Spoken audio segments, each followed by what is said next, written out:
और इस बीच आपको एक और बड़ी खबर दे दें, बड़ा अपडेट लखनऊ से है। अतीक अहमद का बड़ा बेटा पहुंचा है सरेंडर करने। Umar Ahmed Lucknow special CBI court पहुंच चुका है और सीबीआई कोर्ट में सरेंडर करने पहुंचा है उमर अहमद। 50,000 रुपए का इनामी है उमर पर रंगदारी मांगने का आरोप लगा है।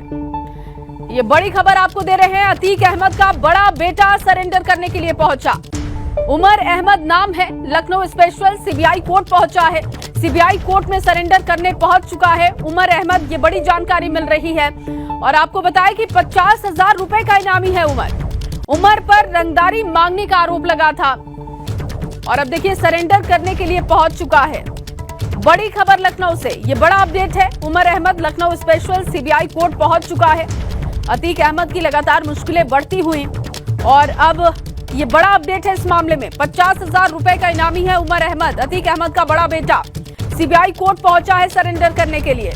अतीक अहमद का बड़ा बेटा पहुंचा सरेंडर करने। विवेक त्रिपाठी मेरे सहयोगी जुड़ चुके हैं। विवेक, क्या अपडेट है? बताया जा रहा है कि उमर अहमद पहुंच चुका है सीबीआई कोर्ट सरेंडर करने के लिए।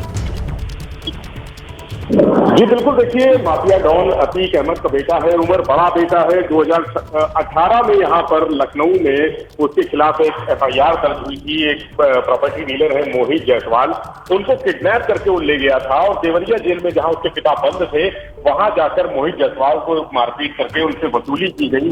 उनसे कई कागजों पर दस्तावेज पर दस्तखत कराए गए। इसको लेकर मामला जो था सीबीआई इसकी जांच कर रही है और करीब 3 साल से उसकी तलाश हो रही थी उमर की, लेकिन वो मिल नहीं रहा था। चलिए ठीक है विवेक, आप हमारे साथ बने रहिए। एक बार फिर से दर्शकों को खबर बता दे, उमर पर रंगदारी मांगने का आरोप लगा है। ये बड़ी जानकारी दे रहे हैं लगातार। उमर अहमद लखनऊ सीबीआई कोर्ट पहुंचा है सरेंडर करने के लिए। ये बड़ी जानकारी, बड़ा अपडेट आपको लगातार बता रहे हैं। अतीक अहमद का बड़ा बेटा है उमर अहमद, जो कि लखनऊ स्पेशल सीबीआई कोर्ट पहुंचा है सरेंडर करने के लिए। सीबीआई कोर्ट में सरेंडर करने के लिए उमर अहमद पहुंच चुका है। विवेक त्रिपाठी मेरे सहयोगी अब लाइव हमारे साथ जुड़ चुके हैं, ज्यादा जानकारी दे रहे थे वो। मैं चाहूंगी विवेक, आप इस मामले पर जो अपडेट दे रहे थे, जानकारी दे रहे थे, उसे आगे बढ़ाइए। जी देखिए, 2018 में एक केस हुआ था। लखनऊ का एक प्रॉपर्टी डीलर है मोहित जायसवाल। अतीक अहमद देवरिया जेल में बंद था और लखनऊ में उसके बेटे उमर ने मोहित जायसवाल को किडनैप किया और उसके बाद देवरिया जेल ले गया। देवरिया जेल में मोहित जायसवाल के साथ मारपीट की गई। 2018 की बात है ये, जब भाजपा सरकार नई नई बनी थी उसके बाद ये मामला हुआ था और उसके बाद ही अतीक अहमद की जेल बदल के उसको गुजरात भेजा गया। साबरमती जेल में इस समय बंद है। इस मामले को सीबीआई की क्राइम ब्रांच ने दर्ज किया था, केस दर्ज किया था अलग से और जांच कर रही है। इसमें कृष्णा नगर कोतवाली में लखनऊ में एक एफआईआर अतीक अहमद के बेटे उमर के खिलाफ और 18 लोगों के खिलाफ एफआईआर हुई थी।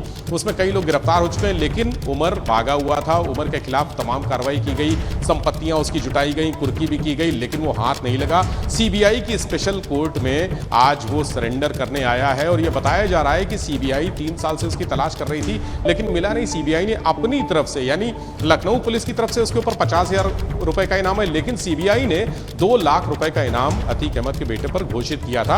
आज वो सरेंडर करने आया। इतना प्रेशर बना दिया था, लगातार अतीक अहमद के खिलाफ कार्रवाइयां हो रही थी। उसकी जो इलाहाबाद प्रयागराज में संपत्तियां हैं वो तमाम जब्त कर ली गई थी।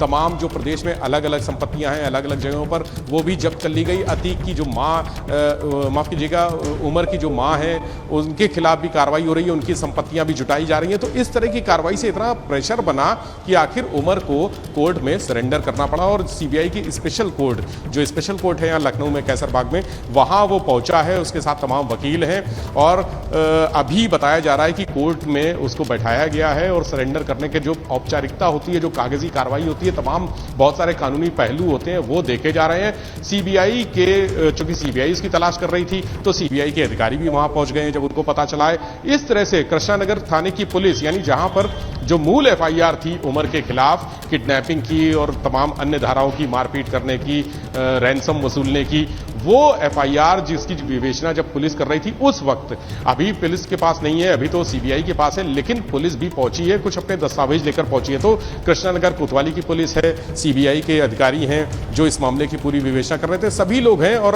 उमर को अभी बातचीत की जा रही है उससे। वहां उसके वकील जो हैं वो कोर्ट में अपना पक्ष रख रहे हैं। सरेंडर कर दिया है और अब कोर्ट का ऊपर डिपेंड करता है, कोर्ट का फैसला क्या होगा क्या वो उसको जेल भेजेगी या सीबीआई के सुपुर्द करेगी। सरेंडर किया है तो निश्चित तौर पे कोर्ट उसको जो पहला कदम होता है वो जेल भेजने का होता है, उसको न्यायिक अभिरक्षा में जेल भेजा जाएगा। कृष्णानगर कोतवाली में एफआईआर है तो लखनऊ में उसको जेल भेजा। हालांकि उसके खिलाफ प्रयागराज समेत तमाम जनपदों में मुकदमे दर्ज हैं, गंभीर धाराओं के मुकदमे दर्ज हैं, लेकिन जिस मामले की बात ये चल रही है किडनैपिंग की, रैंसम वसूलने की और मारपीट करने की, उस मामले में उसको यहां लखनऊ जेल में ही फिलहाल भेजा जाएगा। उसके बाद सीबीआई की जो विवेचक हैं वो आगे की कार्रवाई करेंगे, उसको रिमांड पर लेंगे पूछताछ करने के लिए कि आखिर 3 साल वो कहां रहा, इस दौरान किसके संपर्क में रहा, उसको शेल्टर किसने दिया, कौन से उसके ऐसे लोग थे जो उसको छुपा कर रखने के लिए रखते थे, छुपा कर रखते थे, कौन से उसको सुख सुविधाएं मिलती थी, कहां से वो गाड़ी और कहां से खाना पीना, सारा इंतजाम, जितने भी लोग हैं उसके समर्थक हैं, सहयोगी हैं, इन सब की लिस्ट बनेगी और बाद में जो विवेचना में नाम सामने आएंगे, यानी जो 18 लोग जो मूल एफआईआर में थे उसके अलावा अब सहयोगी जिन्होंने सहयोग किया एक अपराधी को छिपाने में, एक अपराधी को कानून की नज़र से बचाकर रखने में, उनकी भी बारी आएगी। यानी ये अब मामला और विस्तार लेगा और इसमें जो आरोपी हैं, एक मुकदमे में जो आरोपी थे, उसके अलावा मुकदमे में जो मुख्य मुलजिम है उसको बचाने के जो आरोपी होंगे उनके ऊपर भी सीबीआई की नज़र पड़ेगी। तो ये बहुत सारी जानकारियां अभी लेनी है, पूछा जाएगा, उससे पूछताछ की जाएगी। रिमांड पर जब सीबीआई कस्टडी रिमांड पर लेगी तब बहुत सारे सवालों के जवाब सामने आएंगे। जया जी, और विवेक, क्या अकेले वहां पर उमर पहुंचा हुआ है या उसके साथ कोई परिवार का सदस्य भी मौजूद है?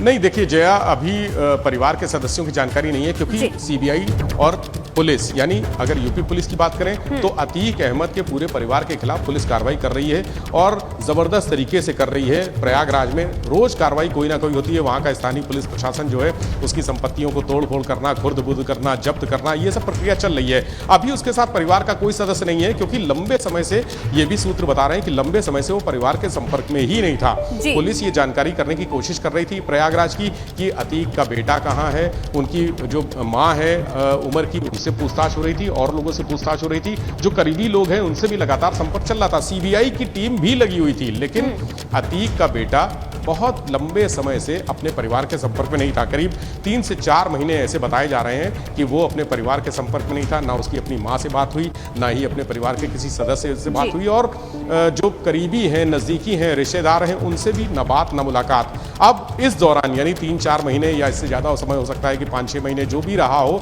उस दौरान वो कहाँ था, कैसे था, वो फिलहाल अकेले पहुंचा है। हाँ, उसके साथ कुछ वकील लोग जरूर हैं जो उसको एक कानूनी प्रोटेक्शन, एक कानूनी कवर, जो लीगल कवर होता है, हम आपसे लेते रहेंगे। फिलहाल के लिए आपका बहुत शुक्रिया।